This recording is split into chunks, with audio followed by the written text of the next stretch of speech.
I have a story for you today from our religious history, and I'm willing to bet it's one you haven't heard before. But it's one of my favorites. The story's long, but the section I'm going to read you is pretty short. Moses has led the people out into the desert. He never makes it to the promised land, spoiler alert.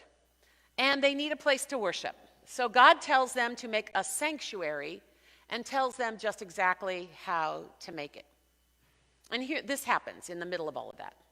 Moses summoned Bezalel and Aholiab, along with all whom God had gifted with the ability to work skillfully with their hands. The men were eager to get started and engage in the work. They took from Moses all the offerings that the Israelites had brought for the work of constructing the sanctuary. The people kept on bringing their free will offering morning after morning. All the artisans who were at work and making everything involved in constructing the sanctuary came one after the other to Moses, saying, "The people are bringing more than enough for doing this work God has commanded us to do."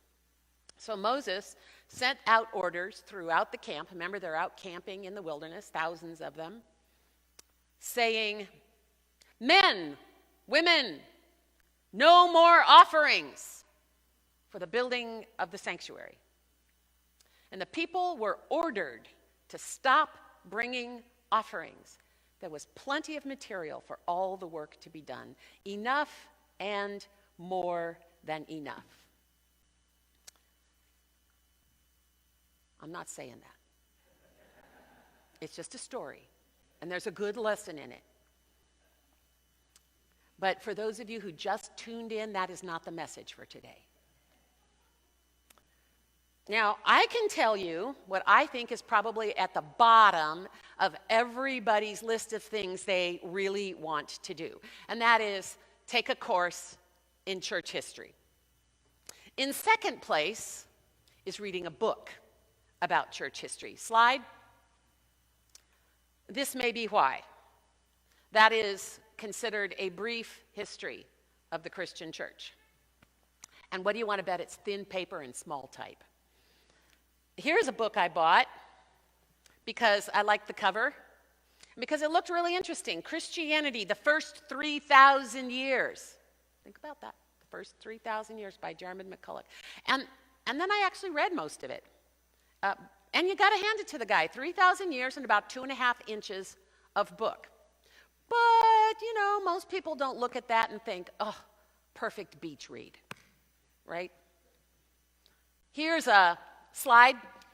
I think this is just such a hopeful book title. Why Church History Matters. The guy should have just said, I wrote books on church history, please read them. Most people just don't think books and classes about church history are the things they want to spend their free time doing. But you know what I think is even closer to the top of the list than that? Listening to my pastor tell me a bunch of boring facts about church history that have no relevance to anything at all in my life. That's what people really don't like. I might do it anyway, just a little. There's a really, I won't, but this is a booklet. It's a copy of a booklet that tells you the history of this church from 1888. Thank you, Ann Sanford. And we have copies of this. If you're interested in that kind of thing, it'll be right up here. You're welcome to it. Now, some of you are history buffs about one thing or another, which makes you a little suspect. But church history nerds, they're the worst. They're just certifiable. Nobody likes, even people who like history, don't like memorizing dates or names or timelines. Nobody. Well, okay, Larry Orr does. But he's the only one, and church history isn't his specialty. His specialty is music, particularly popular music, from the first quarter of the last century. He knows that stuff the way baseball nuts know statistics from 1927. 1927 was a big year in baseball. Check it out. For sure, nobody likes listening to historical information about something that doesn't interest them. Now, while general history, or history about something that doesn't interest you, is boring to most people, what's not boring are stories about our shared past. We nearly all love telling stories about our families, about the people we work with, or the things that happened at work, our friends, especially when these things have had a meaningful impact on our lives, whether that impact was positive or negative. Well, today, All Saints' Day, is one of the days that the church does that. It's a celebration of the church and those in our church family who have gone to, as the song says, rest from their labors. They have worked hard to be good Christians, and they rest from their labors. And so we celebrated those of our church membership who have passed away in the last 12 months. And we also use this day to remember people who are our personal saints. You came here with a story. You came here with a story, especially if you brought a flower for someone. You came here with a story, or if you put a name in our Facebook comments, you came with a story about your life. And among the many stories you could tell about your life, some of those stories are about your saints, the people who shaped you, who influenced you, who encouraged you, who hurt you, who healed you. And just naming those people, as we have done this morning, is a kind of storytelling. Now, today's scripture is a story about something that happened about 3,300 years ago, a time when the Hebrew people were wandering in the desert under the leadership of Moses. After a while, God told them to build a place of worship and gave them specifics about what it should look like. The facility was quite large. It needed to accommodate all the people and God as well, presumably. But it was also fully portable. Each time the people ceased moving for a few days, they would erect the sanctuary, and they would set up, sometimes the Bible calls it a tabernacle, but the word is really sanctuary, was the same word we would use for us. And then when they moved on, they disassembled it and packed it up for travel. This is a great sanctuary. We will not be packing it up for travel. I was reminded, when I thought about that, of a 20-year-old of my acquaintance who brags. I mean, she doesn't bemoan, she brags that everything that's important to her can be fit into her car. And she drives a small car. She says she hopes she'll always feel this free, even when she owns more stuff. By the age of 20, she already recognizes that for her, stuff can be a trap. And she is not nimble and flexible enough to follow God's prompting if stuff gets in her way. She'll also tell you about her favorite aunt, who had ventured all around the world because she was willing to leave a lot of stuff behind.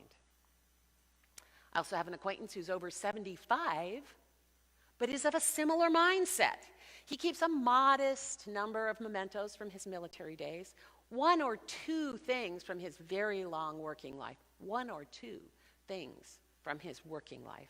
Loads of photos, a few pieces of art, and just what he describes as just enough clothes. Apparently this includes only one suit, because he says the only place he needs a suit for anymore is funerals. I think he does have two ties. Well, today's story tells us something about our influences and what brought us to this place as God's people. Even in the midst of building this beautiful, expensive place of worship, God's people were instructed to build it in such a way that it would be portable. It was never going to be a burden. It could never trap them. It could never keep them anchored to a place, so they could be free to follow God and not get stuck waiting for God to come find them. They needed to be free to follow the hope. They needed to be able to plant seeds of action that would produce the hope of liberation and freedom. They needed to plant seeds of action, not seeds to put down roots, seeds of action. Moses needed the gifts from the people to build this tabernacle. So a call went out and the people responded, and then this really weird thing happened. There's no other story like it anywhere in Scripture, and I've never heard this story from another pastor either. The project managers came to Moses with a request saying, "Tell the people to stop. We have too much. We have too much." So Exodus 36:6 says, "So the people were restrained from bringing, for what they had already brought was more than enough to do all the work." I have never served a church like that. I don't know anyone who has. Until I got here. Until I came here. About 3 months into the pandemic, some of you may remember, it became apparent that this was not going to be a temporary thing. And my iPhone in the back of the Fowler Lounge was not going to cut it. So a few of our members made some strategic phone calls and over one weekend raised tens of thousands of dollars to install all the equipment we needed to do live streaming. For over a year, we did worship to an empty sanctuary. I hope I never have to do that again. Preaching to nobody is not my favorite idea of fun. I mean, y'all don't laugh that much, but you do laugh sometimes. And we built a different kind of community. Those who are mostly online with us, we are so glad you're here. We did this, we created this, not just for ourselves, for a temporary condition. But when we took the action to address our temporary condition, hope grew. We planted the seed for the temporary condition, but hope for reaching more people, building a bigger, better community is what grew from that. In fact, we had to tell people, don't give any more to this. We have enough. Now, this is Pledge Drive campaign. Again, that is not the message. We are not in that position, so I want you to give thought to your giving as we spring forward into next year. We got some exciting stuff happen. Next week is Pledge Sunday.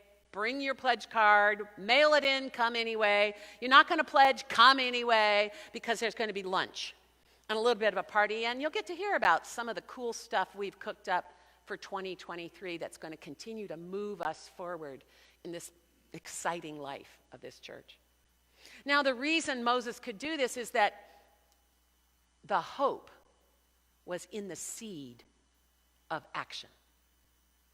We think that we plant seeds of hope, but the hope is in the seed.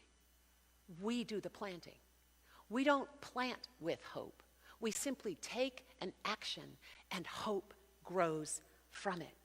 We don't plant because we have hope. We have hope because we plant.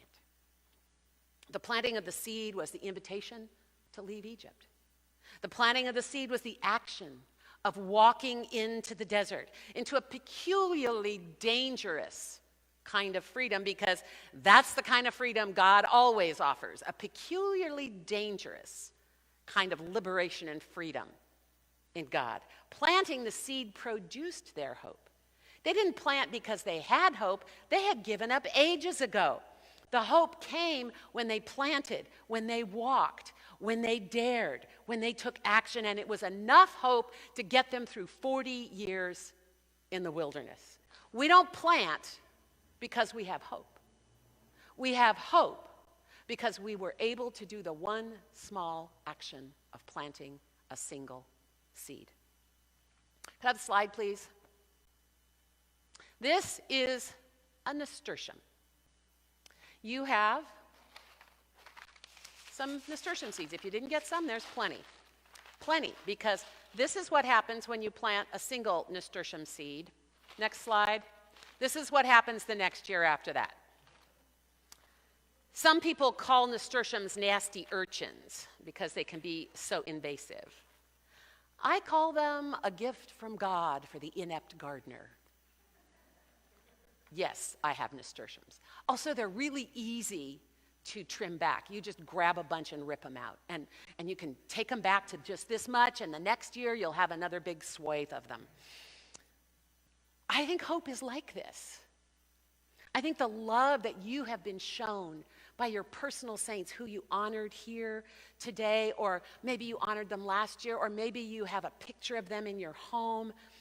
You know, the hope that they evoked from us, our ability to act or to survive or to thrive, seems to grow greater after they're gone, these saints of ours.